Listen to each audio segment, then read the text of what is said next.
ये देखो, एक 2.5 साल के बच्चे का हाथ है और एक 6 साल के बच्चे का हाथ है, और इन दोनों में फर्क आपको साफ नजर आ रहा होगा। अब मेरा आपसे एक सिंपल सा क्वेश्चन है कि इन दोनों बच्चों को सेम पेंसिल पकड़ाइए और इनसे बोलिए कि लिखो। क्या ये दोनों बच्चे सेम लिख पाएंगे?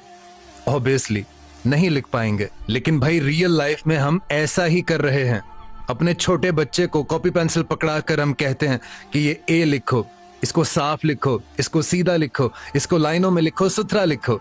यार, वो बेचारा कैसे लिखे? और जब वो आपकी उम्मीदों पर पूरा नहीं उतरता तो उल्टा आप उसी पर गुस्सा हो जाते हैं और बोलते हैं कि तुम्हारा ध्यान नहीं है, तुम पढ़ना ही नहीं चाहते।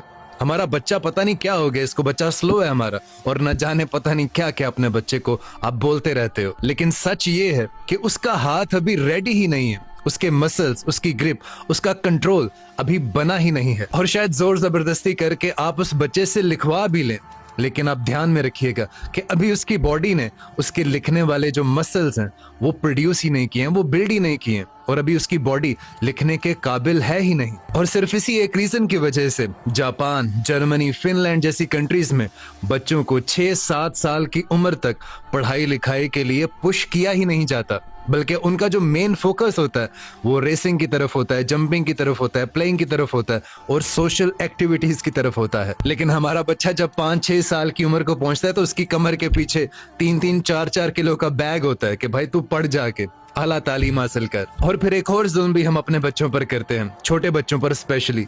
जब हम उनका टिफिन तैयार करते हैं तो उनमें नगेट्स डालते हैं, चिप्स डालते हैं, चॉकलेट्स और जितना भी जंक फूड हम उन्हें दे सकते हैं उनके टिफिन में पैक करके हम उनको कहते हैं कि बेटा जब भूख लगे तो इसमें से निकाल के खा लेना। और फिर हम अपने डॉक्टर्स को कहते हैं कि बच्चा हमारा बहुत कमजोर है, बच्चा बहुत वीक लगता है हमारा। दरअसल आपका बच्चा वीक नहीं है, आप गलत टाइम पर उनसे गलत एक्टिविटी करवा रहे हो और गलत टाइम पर उनसे गलत चीजें एक्सपेक्ट कर रहे हो। इसलिए मेरी तमाम पेरेंट्स से गुजारिश है कि जब भी अपने बच्चे को स्ट्रगल करता हुआ देखो तो उसे जज मत करो, उसे कभी भी उल्टा फुल्टा कभी मत बोलो। और ये बात आप याद रखो कि प्रॉब्लम उसमें नहीं है, प्रॉब्लम सिर्फ और सिर्फ आपकी जल्दबाजी करने में है। आप वक्त से पहले अपने बच्चे को बड़ा करना चाहते हैं, वक्त से पहले दूसरों से आगे निकल जाने को तरजीह देते हैं। अपने बच्चे की हिफाजत करें और उसे अच्छे से मेंटेन करें, वो आपका नाम जरूर रोशन करेगा।